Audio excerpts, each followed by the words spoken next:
we are going to make a beautiful pumpkin salad with our ragu. We are going to just slice our pumpkin. So pumpkin onto a baking tray, olive oil on top.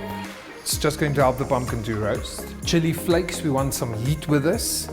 Coarse salt, some black pepper, time after time. Let's say 200, 10 to 15 minutes.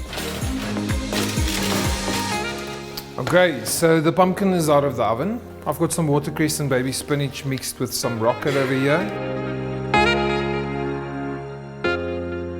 Just some seeds on top of your salad. This one is getting some extra tomato. There you go.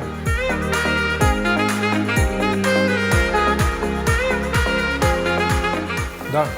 What else can I say?